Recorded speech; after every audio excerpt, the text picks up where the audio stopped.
Halo kawan-kawan, semangat pagi, bagaimana kabarnya? Semoga dalam keadaan sehat selalu. Nah, pada video kali ini kita akan membahas contoh soal mengenai TKP, tes karakteristik pribadi. Tujuan dari tes ini sendiri yaitu untuk menilai karakteristik kepribadian yang dimiliki oleh seorang ASN. Pada tes ini tidak ada jawaban yang salah, yang ada jawaban tepat dan tidak tepat.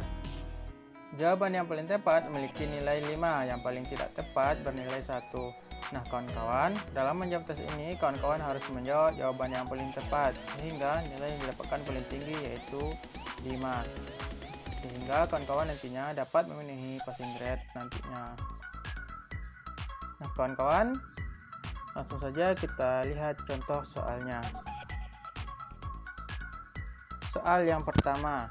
Jika saya diterima menjadi PNS dan saya tak mempunyai uang, maka saya A. Mengundurkan diri sesegera mungkin, B. Mencari bantuan atasan, C. Melakukan kerja apapun asal bisa mendapat uang, D. Mencari pinjaman ke teman lainnya, atau E. Mencari sumbangan dari suatu lembaga. Jawaban yang tepat adalah C. Melakukan kerja apapun asal bisa mendapatkan uang.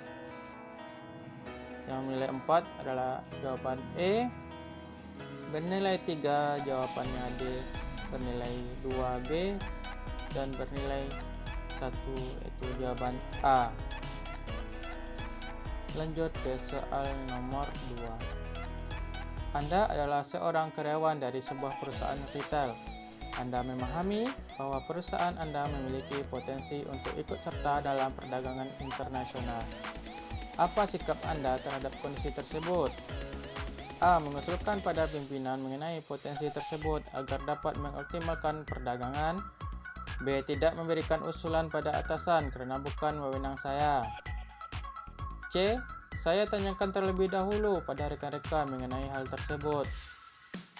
D. Saya masih merasa kurang yakin terhadap potensi perusahaan. Atau E. Membiarkan saja sampai ada rekan lain yang mengusulkan. Nah kawan-kawan, jawaban yang paling tepat adalah A. Mengusulkan pada pimpinan mengenai potensi tersebut agar dapat mengoptimalkan perdagangan. Karena kan kita sudah tahu tadi dan memahami bahwa perusahaan kita memiliki potensi untuk ikut serta dalam perdagangan internasional dan harus mengusulkan pada pimpinan mengenai potensi tadi sehingga dapat ikut dalam perdagangan internasional. Jawaban untuk bernilai 4 yaitu jawaban C, bernilai 3 jawaban D, bernilai 2 jawaban B, dan bernilai 1 adalah jawaban E. Lanjut ke soal nomor 3. Jika Anda menghadapi tugas yang berat dan menuntut kemampuan tinggi, sikap Anda adalah A. Menyuruh orang lain untuk menyelesaikan tugas tersebut, B. Berusaha sedikit demi sedikit untuk menyelesaikannya walaupun memakan banyak waktu, C. Meminta bantuan teman untuk menyelesaikannya, D. Mencari solusi yang tidak membutuhkan banyak waktu, atau E. Meninggalkan tugas begitu saja sambil mencari alasan untuk atasan. Nah kawan-kawan, jawaban yang paling tepat di sini adalah B, yang bernilai 5. Berusaha sedikit demi sedikit untuk menyelesaikannya walau memakan banyak waktu. Yang bernilai 4 jawaban D, bernilai 3 jawaban C, dan seterusnya. Nah kawan-kawan, dibandingkan dengan jawaban yang lain, yang paling tepat adalah jawaban B. Berusaha sedikit demi sedikit untuk menyelesaikannya walaupun memakan banyak waktu. Lanjut ke soal nomor 4. Ketua panitia kegiatan harus membuat laporan pertanggungjawaban pada atasan. Jika Anda bertugas sebagai ketua, maka A. Menyerahkan tugas pembuatan laporan pada anak buah, B. Saya dan rekan panitia lain bersama-sama menyusun laporan, C. Membuat laporan secara individu agar tidak terjadi kesalahan, D. Meminta sekretaris membuat laporan tersebut, atau E. Membentuk tim khusus untuk membuat laporan dengan saya sebagai koordinator. Nah kawan-kawan, jawaban yang paling tepat adalah B. Saya dan rekan panitia lain bersama-sama menyusun laporan. Untuk jawaban bernilai 4 adalah jawaban E, bernilai 3 jawaban D, dan seterusnya. Lanjut ke soal nomor 5.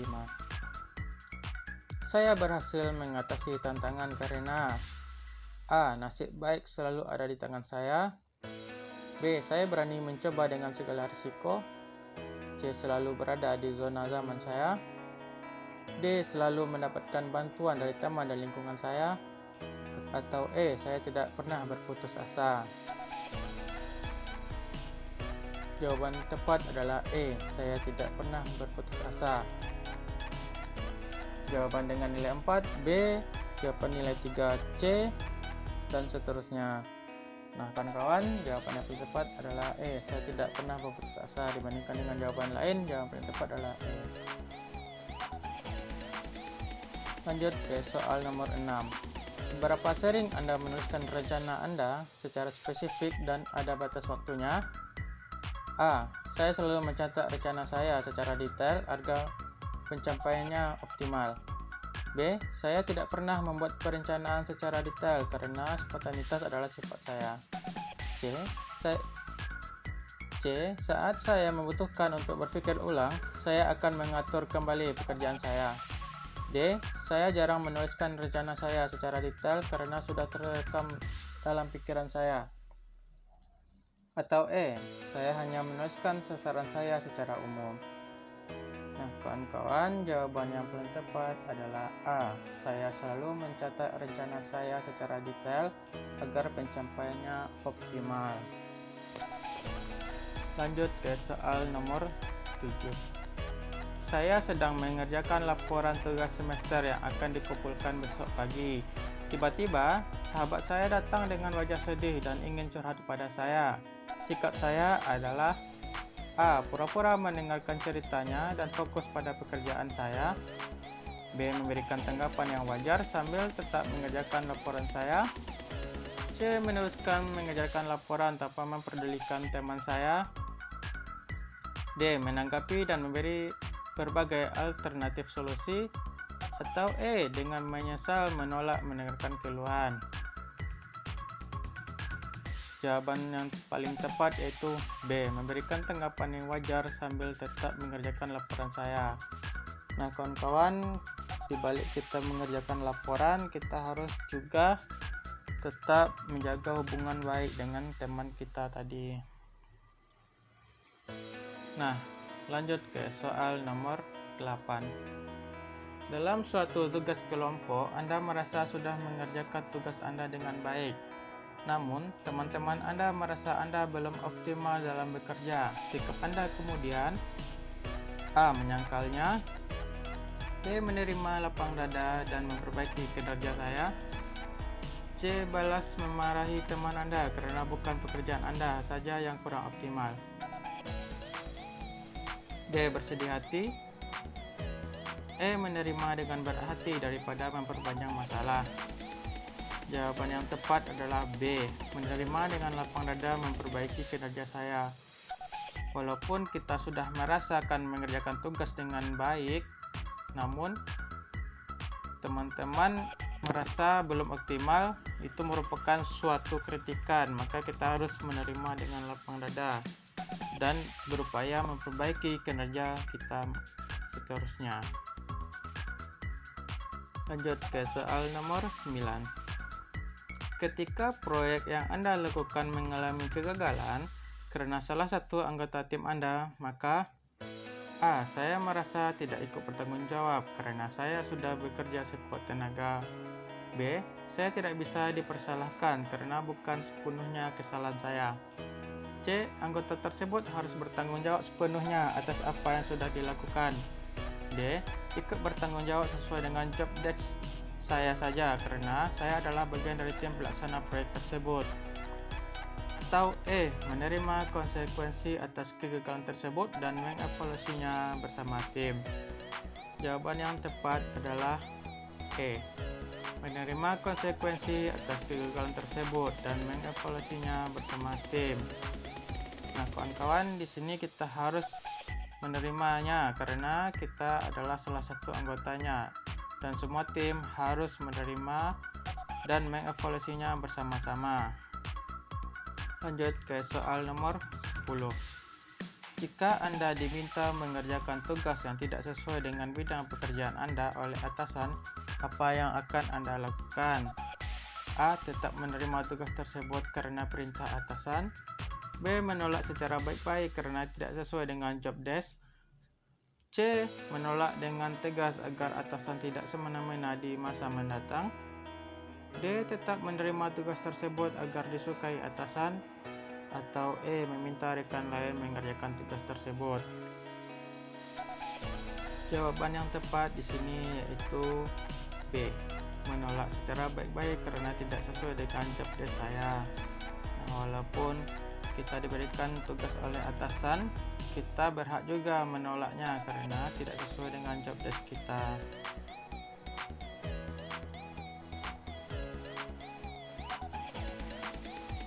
Lanjut ke soal nomor 11. Respon saya ketika ditugaskan oleh pimpinan untuk menjadi notula dalam rapat bidang pertimbangan jabatan dan kepangkatan adalah A. Tidak akan membocorkan hasil keputusan karena bukan wewenang saya. B. Memberitahukan kepada anggota keluarga mengenai hasil keputusan rapat. C. Menghindari rekan yang membujuk untuk mengetahui hasil rapat. D. Saya akan menceritakan pada semua rekan saya hasil keputusan rapat jika mendapatkan imbalan. Atau E. Memberitahu sahabat saya di kantor tentang hasil rapat. Nah, jawaban yang paling tepat adalah A. Tidak akan membocorkan hasil keputusan karena bukan wewenang saya. Nah, di sini soal ini untuk mengtes kejujuran kita sebagai anggota atau bagian dari kelompok di perusahaan kita. Lanjut ke soal nomor 12.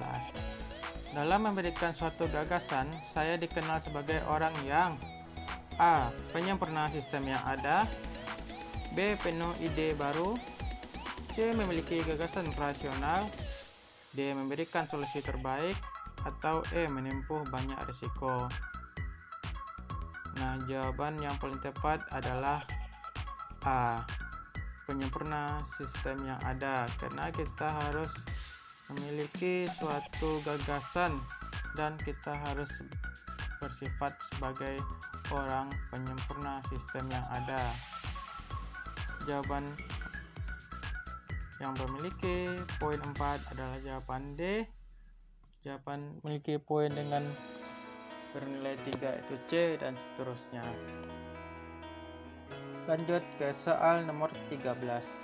Saya ingin meminta izin pada atasan karena ada urusan yang sangat mendesak. Namun, atasan saya sedang berbicara dengan rekan kerja yang lain. Saya akan A. Langsung pulang dan meninggalkan pesan kepada rekan kerja yang lain untuk menyampaikannya pada atasan. B. Menunggu pembicaraan mereka berakhir. C. Menyela pembicaraan mereka setelah meminta maaf sebelumnya. D. Langsung masuk ke ruangan dan mengutarakan maksud saya.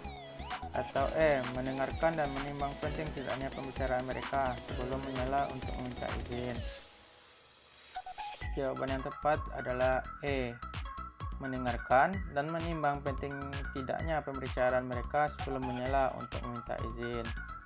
Nah, kawan-kawan, ini adalah etika kita dalam meminta izin kepada atasan, dan etika ini harus dimiliki oleh seorang calon ASN atau ASN itu sendiri. Lanjut ke soal nomor 14. Saat dalam perjalanan menuju kantor, motor Anda tiba-tiba bannya bocor, padahal pagi itu Anda harus memimpin rapat divisi. Di dekat Anda ada pangkalan becak. Bagaimana sikap Anda? A. Marah pada keadaan. B. Segera memilih untuk naik becak ke kantor. C. Menelpon teman kerja untuk menjemput. D. Menelpon atasan dan meminta untuk membatalkan rapat. E. Menunggu bus atau kendaraan lain yang mungkin akan segera lewat.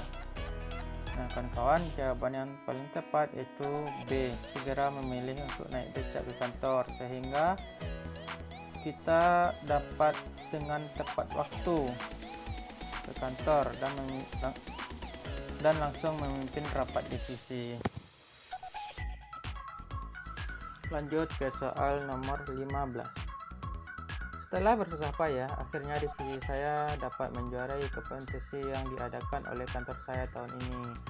Untuk mempertahankan prestasi, yang akan dilakukan oleh divisi saya adalah A. Mempelajari kelemahan tim lawan untuk dapat mengalahkan mereka di kompetisi selanjutnya. B. Berlatih secara rutin dan terprogram. C. Menambah latihan fisik dan analisis mendalam terhadap tim lawan. D. Melakukan pertandingan uji coba untuk meningkatkan kemampuan. Atau E. Mempelajari teknik-teknik baru sebagai persiapan kompetisi selanjutnya. Jawaban yang paling tepat adalah C. Menambah latihan fisik dan analisis mendalam terhadap tim lawan sehingga kita dapat memenangkan kompetisi selanjutnya. Jawaban bernilai 4 yaitu B, bernilai 3 adalah A, dan seterusnya. Soal nomor 16. Menurut Anda, seseorang akan kehilangan kesempatan mengembangkan usahanya lebih disebabkan karena A. Menunda-nunda waktu pengerjaannya. B. Takut akan resikonya. C. Tidak fokus pada usahanya. D. Bertahan pada cara yang lama. Atau E. Menunggu bantuan pihak lain. Jawaban yang tepat adalah B. Takut akan resikonya. Kebanyakan orang-orang memang takut akan resikonya sehingga kesempatan-kesempatan yang ada akan lebih berkurang atau hilang dengan sendirinya. Lanjut ke soal nomor 17. Ketika saya menjelaskan sesuatu kepada orang lain, hal yang terjadi adalah A. Orang memahami penjelasan saya dengan baik. B. Orang menjadi antusias dengan penjelasan saya. C. Kebanyakan orang meminta agar penjelasan tersebut diulang. D. Sebagian orang masih meminta penjelasan kepada saya. Atau E. Tidak ada yang memberikan tanggapan atas penjelasan saya. Nah, jawaban paling tepat adalah B. Orang menjadi antusias dengan penjelasan saya. Nah, lanjut ke soal nomor 18. Pada saat saya sedang mengerjakan suatu tugas kerja, saya akan A. Sesekali menyelanya dengan kegiatan lain sebagai hiburan. B. Melakukan pekerjaan lain secara bersamaan. C. Menundanya dan melihat apakah ada tugas lain yang harus diselesaikan.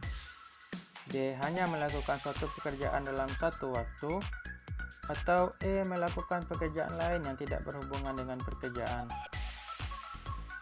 Jawaban yang paling tepat adalah C. Menundanya dan melihat apakah ada tugas lain yang harus diselesaikan. Nah, kawan-kawan, ini adalah pekerjaan yang harus diselesaikan dengan tepat waktu dan tidak dapat ditunda, dan kita harus menjawab jawaban C. Kalau ada pekerjaan yang lebih penting, kita harus mengerjakannya terlebih dahulu dan harus diselesaikan semaksimal mungkin. Lanjut ke soal nomor 19.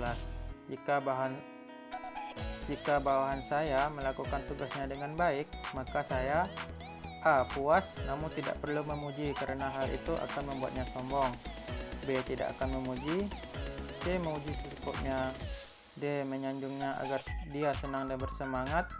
Atau E. Menunggu dia berhasil melakukan tugas yang lain baru memujinya. Jawaban yang tepat yaitu C. Memuji secukupnya. Nah, kawan-kawan, tidak perlu banyak kita memuji karena tugasnya merupakan tanggung jawabnya sendiri dan kita harus memuji secukupnya, tidak perlu memuji secara berlebihan. Lanjut ke soal nomor 20. Orang-orang di sekitar saya mengenal saya sebagai pribadi yang A. Periang, B. Rajin, C. Supel, D. Pantang menyerah, atau E. Visioner. Jawaban yang paling tepat adalah D. Pantang menyerah, karena sikap ini adalah sikap seorang calon ASN yang baik, pantang menyerah. Jawaban yang bernilai 4 yaitu E. Visioner. Jawaban dengan nilai 3 yaitu B. Rajin. Jawaban dengan nilai 2 yaitu C. Supel. Dan jawaban dengan nilai 1 adalah A. Periang. Kawan-kawan, yang paling tepat di sini adalah jawaban D. D. Pantang menyerah. Nah, kawan-kawan, itulah contoh dan soal pembahasan mengenai TKP. Memang soal-soal terlihat mudah, tapi jangan sampai terjebak di dalam pertanyaan itu sendiri. Semoga kawan-kawan mendapatkan pengetahuan lebih dari video ini. Semoga video ini bermanfaat dan dapat dijadikan sebagai bahan pembelajaran dan rujukan buat kawan-kawan sekalian. Terima kasih kawan-kawan sudah menonton. Sekian dulu video saya ini. Semoga video ini bermanfaat bagi kawan-kawan sekalian dan dapat dijadikan sebagai bahan pembelajaran dan rujukan buat kawan-kawan sekalian. Semoga video ini bermanfaat. Terima kasih kawan-kawan sudah menonton. Salam dan semangat berjuang.